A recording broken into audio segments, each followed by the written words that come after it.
बिस्मिल्लाहिर्रहमानिर्रहीम। अस्सलाम वालेकुम नाज़रीन, आप यूट्यूब चैनल देख रहे हैं। मैं इमरान खान हूँ।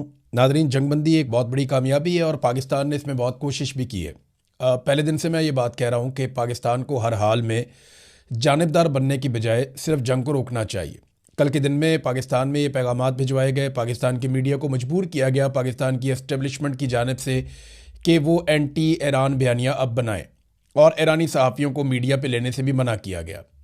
ऐसा लगता था कि कल पाकिस्तान की गवर्नमेंट और पाकिस्तान की एस्टेब्लिशमेंट बहुत मायूस हो चुकी है और वो ये फ़ैसला कर चुके हैं कि अब उन्हें बिलाखिर वही करना पड़ेगा जिसके लिए उनको मजबूर किया जा रहा है।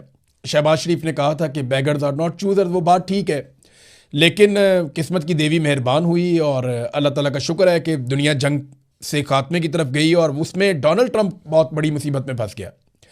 डोनाल्ड ट्रंप को यूएन में भी सपोर्ट नहीं मिली, अमेरिका के अंदर भी सपोर्ट नहीं मिली। फिर डोनाल्ड ट्रंप को बार बार ये बताया गया कि इस तरीके से वो अपना टारगेट अचीव नहीं कर पाएंगे, बल्कि इसका फ़ायदा ईरान को होगा जो कुछ भी अमेरिका करने जा रहा है। अमेरिका दुनिया में तनहा होता जा रहा था, लिहाजा फिर डोनाल्ड ट्रंप ने पाकिस्तान से दरखास्त की। पाकिस्तान तैयार बैठा था और फौरी तौर पर पाकिस्तान का सारा बयानिया बदल गया और पाकिस्तान के वज़ीर आज़म ने भेजा गया ट्वीट कॉपी पेस्ट कर दिया। ये पाकिस्तान को बहुत बड़ी इज्जत मिल जाती, बल्कि मिली है पाकिस्तान को इज्जत। पाकिस्तान एक बड़ा इंपॉर्टेंट मुल्क है, पाकिस्तान की बड़ी अहमियत है। हम एक एटॉमिक पावर है, हमारे पास एक बड़ी फ़ौज है, एक बड़ा मुल्क है जहाँ बहुत सारे वसाइल हैं। 25 करोड़ लोग पाकिस्तान में रहते हैं, कोई छोटा मोटा मुल्क नहीं है, एक बड़ा और तगड़ा मुल्क है। पूरी दुनिया में पाकिस्तानी शहरी रहते हैं, 1 करोड़ के करीब पाकिस्तानी पूरी दुनिया में फैले हुए हैं। तो हम एक आम मुल्क नहीं है, दुनिया के टॉप ममालिक में से एक मुल्क हमारा है। वो अलग बात है कि पाकिस्तान को आगे बढ़ने ही नहीं दिया गया, पाकिस्तान को कमज़ोर रखा गया, पाकिस्तान को लूटा गया, पाकिस्तान के वसाइल पे कब्ज़ा किया गया और पाकिस्तान में मिलिट्री एस्टेब्लिशमेंट ने कभी स्टेबिलिटी भी नहीं आने दी।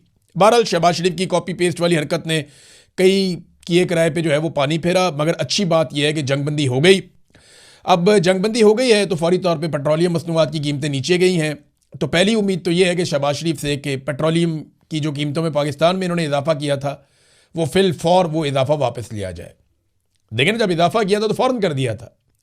हालांकि इन्हें बताया जा रहा था कि पुराना पेट्रोल अभी मार्केट में पड़ा हुआ है, अभी पाइपलाइन में पड़ा हुआ है, आपके पास बहुत सारा पेट्रोल मौजूद है, ये हरकत ना करें। तो इन्होंने कहा नहीं जी, हमने तो आइंदा भी तो खरीदना होता है, तो हम अभी महंगा करेंगे। इन्होंने पहले ही महंगा कर दिया। अब इसी तरह से जब पेट्रोल सस्ता हो रहा है आलमी मंडी में, तो इनको फौरी तौर पर सस्ता करना चाहिए। और याद रहे, इस पूरी जंग के दौरान कभी भी पेट्रोल उतना महंगा नहीं हुआ जितना महंगा इमरान खान साहब के दौरे हुकूमत में हो गया था। लेकिन इमरान खान के दौर में जब उन्होंने इक़्तिदार छोड़ा तब भी जो पेट्रोल की हाईएस्ट प्राइस थी वो 150 रुपये फ़ी लीटर थी। तो आज तो फिर 150 से नीचे जानी चाहिए, क्योंकि अभी तो उससे कम कीमत है पेट्रोलियम मसनूआत की और लगातार नीचे की तरफ जाएगी। तो ये पाकिस्तानियों को इसका बेनिफिट मिलना चाहिए, तभी पाकिस्तानी खुश होंगे और पाकिस्तानी इसको सेलिब्रेट करेंगे। बहरहाल जंगबंदी हो गई।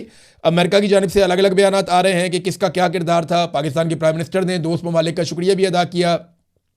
तमाम लोग जिन्होंने इसमें मेहनत की उन सब का शुक्रिया अदा किया। सब एक दूसरे का मुबारकबाद दे रहे हैं, एक दूसरे का शुक्रिया अदा कर रहे हैं। लेकिन सबसे पहले जो शुक्रिया अदा किया जाना चाहिए वो पाकिस्तानी कौम का शुक्रिया अदा किया जाना चाहिए, जिसने पाकिस्तान की हुकूमत को और रजीम को मजबूर किया कि वो जानिबदारी के बजाय जंगबंदी की तरफ आगे बढ़े।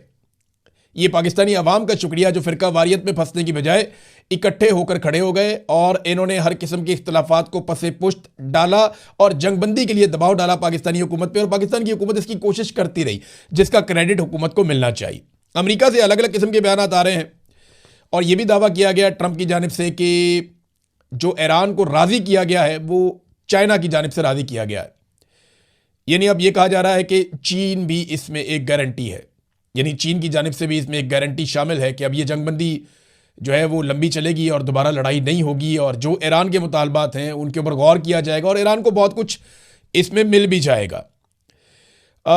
अमेरिकन बयान दे रहे हैं कि हम जीत गए हैं, हमने तबाही फेर दी है, हमने ईरान की सलाहियत ख़त्म कर दी है, अब वो कभी भी एटमी कुव्वत नहीं बन सकेगा। वो तो आयतुल्लाह अली ख़ामनाई जब जिंदा थे तो उन्होंने ये फतवा दिया हुआ था कि ईरान कभी भी एटमी कुव्वत नहीं बनेगा। वो तो उन्होंने वैसे भी नहीं बनना था।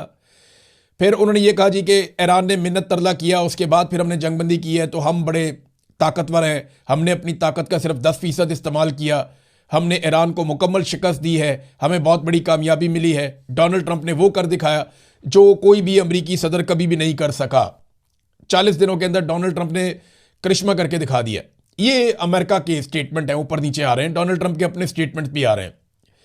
डोनाल्ड ट्रंप ने एक तो ये भी कह दिया जो ईरान को हथियार देंगे उनके ऊपर 50% टैरिफ भी हम लगा देंगे। लेकिन असल में क्या होने जा रहा है वो मैं आपको बता देता हूं कि देखें, इसराइल का, मैंने कल भी आपको कहा था जब ये जंगबंदी हुई थी तो मैंने आपको यही बात कही थी पिछले वीलॉग में कि इसराइल पे नज़र सबको रखनी पड़ेगी। ख़ास तौर पे अमेरिका को इसराइल को रस्सा डालना पड़ेगा, उसे काबू करना पड़ेगा, उसे रोकना पड़ेगा कि वो हमले बंद कर दे।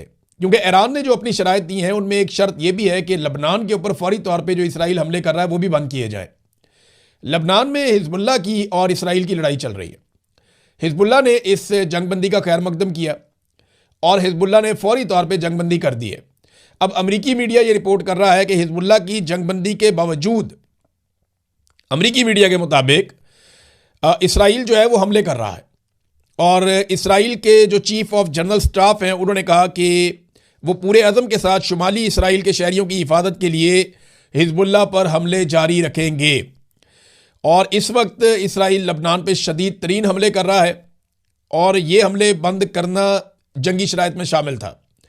अब अगर ये शर्त पूरी नहीं की जाती तो फिर ईरान की जो फारस न्यूज़ एजेंसी है उन्होंने एक दावा किया ईरानी मिलिट्री सोर्सेज की जानिब से कि इस पर ईरान अपने रद्दअमल की तैयारी कर रहा है कि अगर इसराइल बाज नहीं आता और वो लबनान के ऊपर या हिजबुल्लाह के ऊपर लगातार अपने हमले जारी रखता है शहरियों पर, तो फिर ईरान रिटेलिएट करेगा।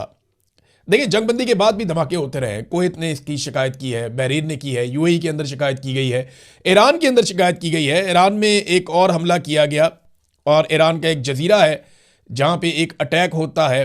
Lavan oil refinery, Lavan oil refinery है, यहाँ पे अटैक होता है सीज़ फायर की अनाउंसमेंट के बावजूद ईरान पे। उसके बाद ईरान अटैक करता है, 2-3 मुल्कों में उसके ड्रोन जाते हैं, वहाँ जाकर हिट करते हैं। लेकिन देखिए, जंगबंदी जब होती है इतने बड़ी जंग के बाद तो इस तरह के इक्का दुक्का वाक़यात होते हैं। इनको आप जंगबंदी की ऐसी खिलाफ वर्जी नहीं कह सकते।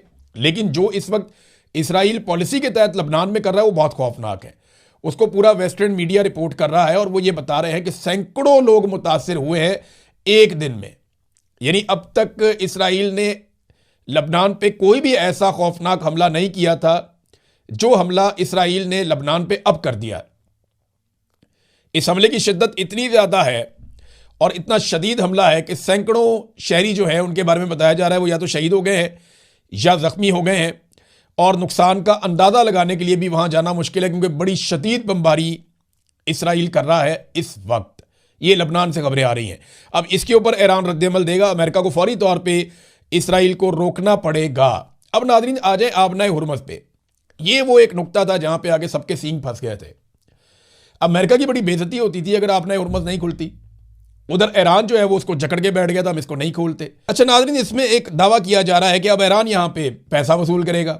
ईरान यहाँ पे $1 फी बैरल लेगा और कोई कहते हैं इसके अलावा भी फीसें होंगी और ये पैसा ईरान अपने इंफ्रास्ट्रक्चर के ऊपर इस्तेमाल करेगा। तो ये सोने की एक चिड़िया है जो उनके हाथ लग गई है और उन्हें आइडिया हो गया कि यहाँ से वो पैसे कमा सकते हैं। वो एक मिसाल है ना कि कुब्बे को लात मारी, उसका कुब भी निकल गया। तो ये ईरान को एक फ़ायदा है। कुछ आलमी रिपोर्टें हैं वो ये दावा करती हैं कि ईरान यहाँ से $500 अरब का टोल इकट्ठा कर सकता है। अब ये बहुत बड़ी अमाउंट है और अगर इतना पैसा ईरान यहाँ से इकट्ठा कर सकता है तो ये